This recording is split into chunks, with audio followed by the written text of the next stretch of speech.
আহ কুত্তা হারামি, তুই আবার আমাকে কিস করেছিস? তোমাকে না করলে কাকে করব জান? তুমি আমার দুষ্টুটা।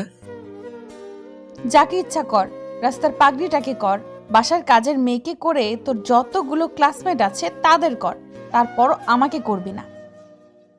তুমি এমন করে বলো কেন কলিজা? আমি না তোমাকে ভালোবাসি? তোর ভালোবাসার গোষ্ঠী কিলাই, তোকে বলছি না তুই আমার সামনে আসবি না।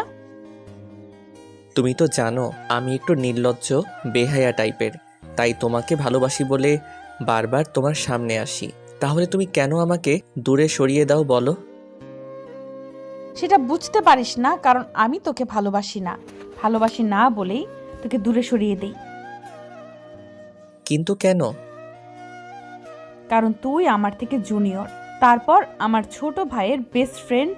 আমি চাই না আমাদের জন্য তোদের সম্পর্কটা নষ্ট হোক, তাই প্লিজ এইভাবে আমাকে ডিস্টার্ব করিস না।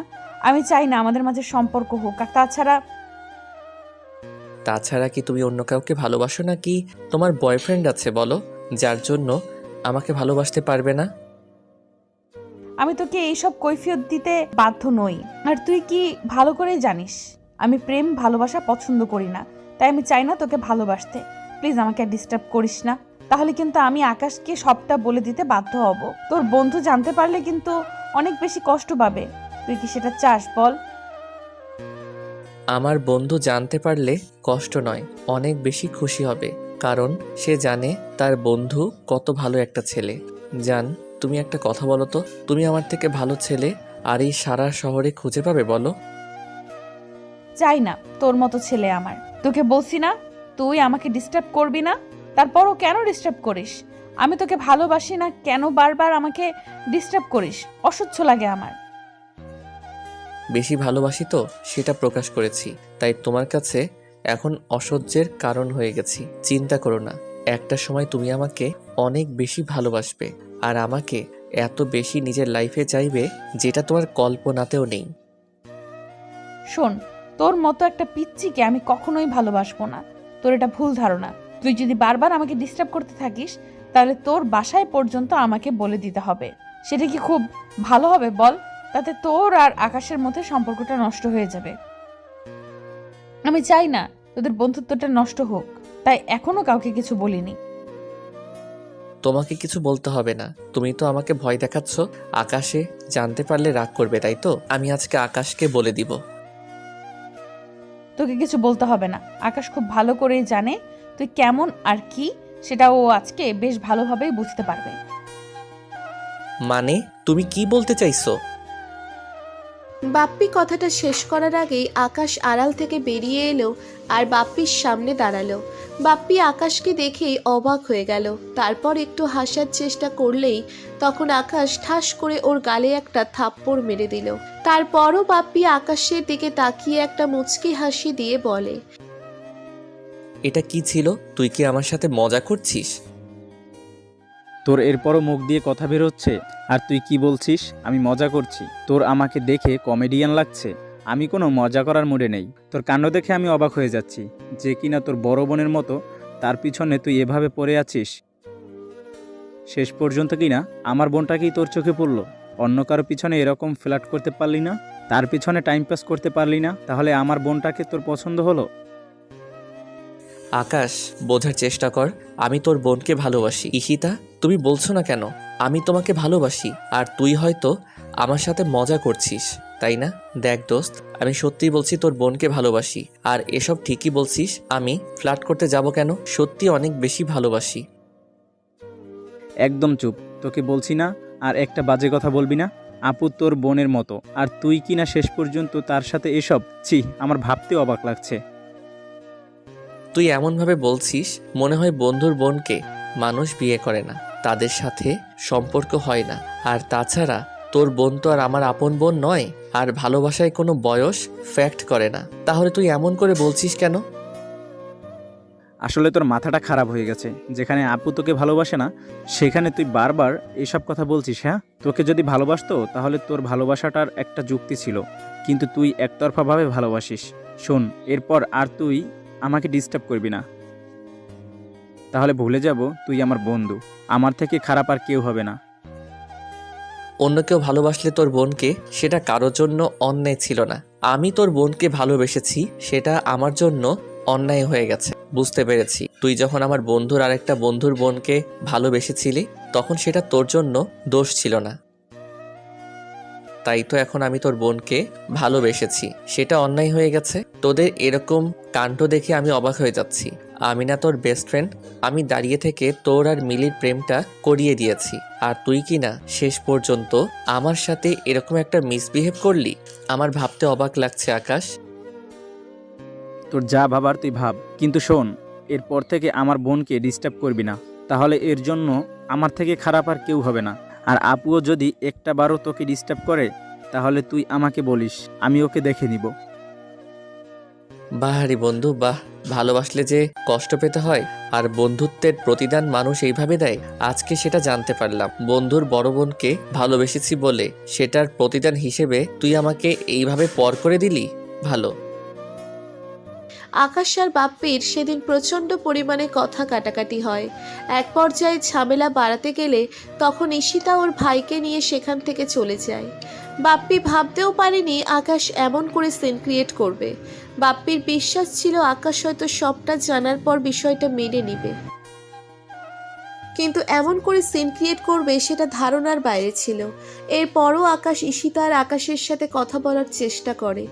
যতবার ওদের সাথে কথা বলার চেষ্টা করেছি ততবারই দুজনে সিক্রেট করেছে। বাপ্পি আকাশের ব্যবহারে বারবার অবাক হয়েছে। প্রথমে ভেবেছিল আকাশে ওর বোনের সামনে একটু নাটক করছে, কিন্তু ও যে সত্যি এমনটা ভেবেছে বাপ্পির সেটা ধারণার বাইরে ছিল।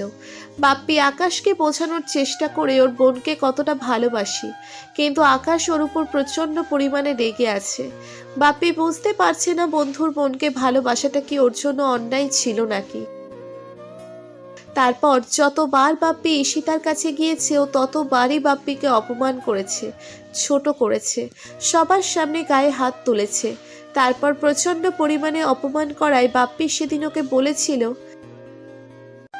ভয় পেও না তোমরা, চাও তো আমি তোমাদের থেকে দূরে সরে যাই? তাহলে সেটাই হোক, ভালো থেকো। আর একটা কথা মনে রেখো, কখনো ভুলেও কাউকে ভালোবেসো না।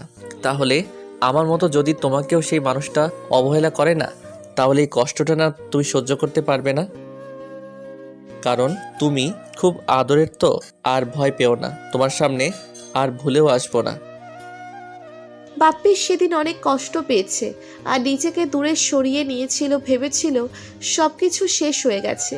তারপর আর বাসা থেকে বের হতো না, কলেজেও আসতো না, একা একাই থাকার চেষ্টা করত।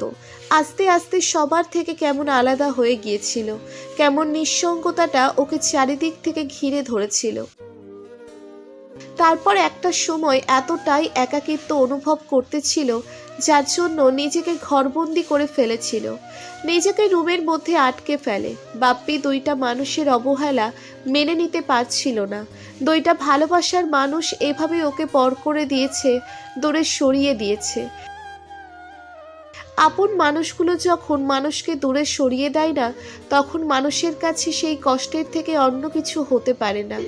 বাপ্পি প্রচণ্ড পরিমাণে ভেঙে পড়েছিল। বাপ্পি আব্বু আম্মুর সামনে পর্যন্ত কথা বলতো না, একটা সময় প্রায় পাগল হয়ে গিয়েছিল।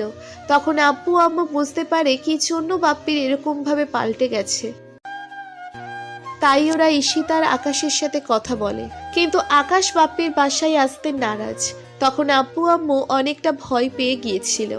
বাপ্পি প্রচণ্ড পরিমাণে পাগলামি করতে শুরু করে দেয়। এক প্রকার পাগলই ছিল, নিশ্চিত হয়ে গিয়েছিল সবাই যে ও আর স্বাভাবিক লাইফে ফিরে আসতে পারবে না, কারণ অনেক চিকিৎসা করা হয়েছে। তারপর আব্বু আম্মু জানতে পারে আকাশের বোনকে বাপ্পি পছন্দ করত, যার দেওয়া কষ্টটা সহ্য করতে পারেনি। আব্বু আম্মু ওদের বাসায় গিয়ে অনেক কান্নাকাটি করে ঈশিতার কাছে সবটা বলে। জানার পরে ঈশিতার নিজেকে অনেক বড় অপরাধী মনে হচ্ছিল। ঈশিতা ভেবেছিল বাপ্পি ওকে ভালোবাসে না, কিন্তু বাপ্পি যে ওকে এত পরিমাণে ভালোবাসে সেটা আব্বু আম্মুর মুখ থেকে শোনার পর বুঝেছিল। সেদিন আব্বু আম্মুর সাথে ঈশিতা বাপ্পিদের বাসায় আসে। তারপরও রুমে যেতেই দেখে বাপ্পি ঘরের এক কোণায় বসে কিছু একটা জড়িয়ে ধরে একবার হাসছে তো পরবর্তীতে কান্না করছে। এমন কিছু দেখে ঈশিতার চোখে পানি চলে আসে। ঈশিতা বাপ্পির সামনে বসতেই বাপ্পি একবার ওর দিকে তাকায়, তারপর ভয়ে আঁতকে ওঠে আর বলতে শুরু করে। কে কে তুমি? তুমি আমার পাগড়িটাকে কেড়ে নিতে আসছো না? আমি জানি তোমরা খুব পচা, খুব বাজে। যাও যাও এখান থেকে, কাউকে আসতে হবে না। আমি কাউকে ভালোবাসি না, মিথ্যা কথা, কেউ আমাকে ভালোবাসে না। বাপ্পির এরকম কথাতে ঈশিতা পুরো হাউমাউ করে কান্না করে দেয়। তখনই বাপ্পি কিছুক্ষণ ওর মুখের দিকে তাকিয়ে চুপ করে থাকে। তারপর ওর চোখের পানিগুলো মুছে দিয়ে বলতে শুরু করে। না না, তুমি কান্না করো না, আমি আর কাউকে বকা দিব না। দেখো, তোমাকেও চলে যেতে বলবো না, তোমার যতক্ষণ ইচ্ছে এখানে থাকো, কিন্তু দেখো আমার পাগলিটাকে না আমার কাছ থেকে নিয়ে যেও না, অনেক কষ্ট পাবো আমি। তুমি বুঝতে পারছো তাই না? দেখো অনেক ভালোবাসি, আব্বু আম্মুকে বোঝাতে পারলাম না তাকে কতটা ভালোবাসি। মেয়েটা না আমাকে একটু ভালোবাসে না। দেখো কতবার করে বলেছি আমাকে বিয়ে অনেক করে নিতে, ভালোবাসো কিন্তু একটু মেয়েটাকে না? ভালোবাসে না আমাকে। আমার কি মনে হয় জানো তো, আমি না খুব শীঘ্রই মরে যাব। দেখো সেদিন সে খুব কাঁদবে আমার চলে যাওয়াতে, তাকে অনেক বেশি কাঁদাবে দেখো, আর আমিও না হাসতে হাসতে সেদিন চলে যাব। বাপ্পির কথায় ঈশিতা কান্না করে দিয়ে ওকে বুকের সাথে শক্ত করে জড়িয়ে ধরে। ঈশিতার এরকম কর্মকাণ্ডে বাপ্পি বাচ্চাদের মতো বুকে রইল। তারপর ঈশিতা আব্বু আম্মুর সাথে কথা বলে।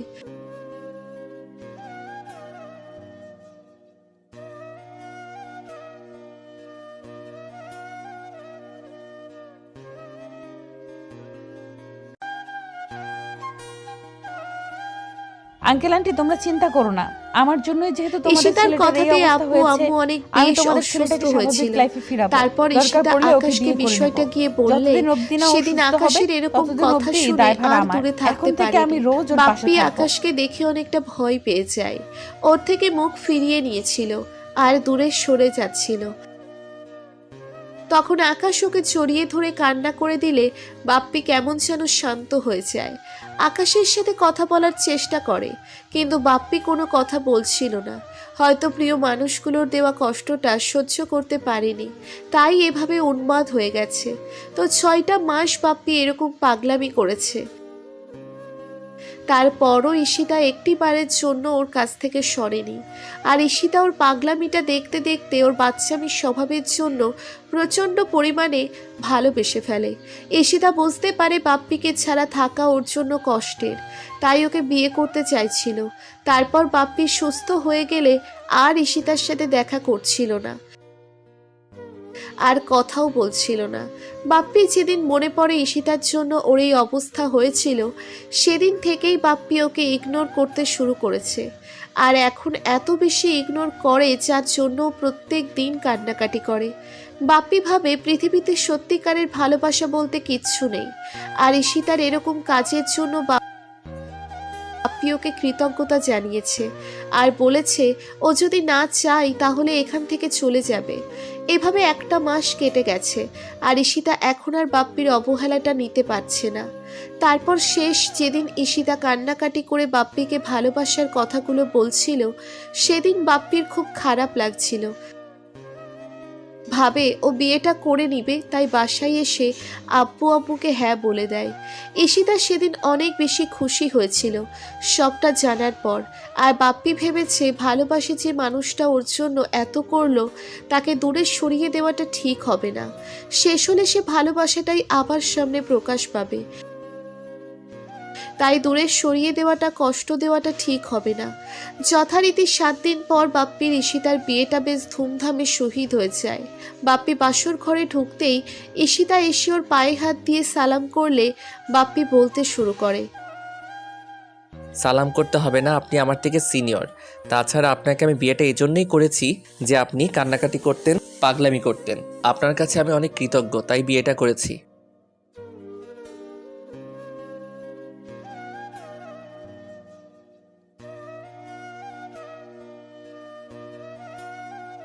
রাগ করে থাকলে কি আপনাকে বিয়েটা করতাম? কিন্তু আমার না সারা জীবনে কষ্টটা মনে থেকে যাবে। তুমি তো আমাকে ভালোবাসতে, তাহলে কেন এইভাবে ঈশিতা কষ্ট এবার দিচ্ছ? বাপ্পিকে এখনো ছড়িয়ে রাগ করে ধরে থাকবে ওর আমার উপর? সারা আমি মুখে তো কিস ভুল করতে করেছি, বুঝতে লাগলো। পারিনি তুমি এতটা তারপর কষ্ট একটা পাবে। সময় আবার ওর বুকে মুখ লুকিয়ে ফুপিয়ে উঠতে লাগলো। তখন বাপ্পি ওকে দুই হাতে শক্ত করে জড়িয়ে ধরে বলল, আরে বাবা, আমি তো মজা করছিলাম। রাগ করে থাকলে বিয়েটা করতাম বলো? এখন কান্না করতে হবে না, দেখি তাকাও আমার দিকে। বাপ্পি ঈশিতার মুখটা তুলে তার পরও চোখের পানিগুলো ঠোঁট দিয়ে শুষে নিয়ে চোখের পাতায় দুইটা কিস করে বুকের সাথে শক্ত করে চেপে ধরলো আর বলতে লাগলো, ভালোবাসি পাগড়িটাকে, যে কিনা আমার জন্য এতটা করেছে, তাকে কি করে দূরে সরিয়ে দেই বলো?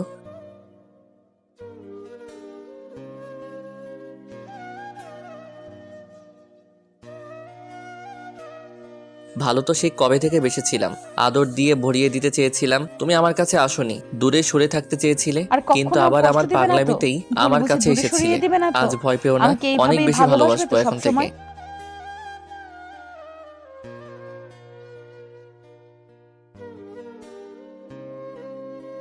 তাই? তাহলে আর দেরি করছি কেন? তাহলে ইতিহাসটা গড়েই ফেলি, কি বলো? এরপর হয়তো আপনাদের জানতে ইচ্ছে হবে, কিন্তু আমি আর তাহলে বলবো দেরি না, করছো কেন? বলতে আমার তোমার শরম করে। ভালোবাসায় ভরিয়ে দাও, আমার অনেক আমাদের আদর চাই ভিডিওটি তোমার থেকে। কেমন লেগেছে তা কমেন্ট করে জানাতে ভুলবেন না। আর ভিডিওটি যদি ভালো লেগে থাকে তাহলে একটি লাইক করুন আর সাবস্ক্রাইব করে আমাদের পাশেই থাকুন। ধন্যবাদ সবাইকে আমাদের পাশে থাকার জন্য। আল্লাহ হাফেজ।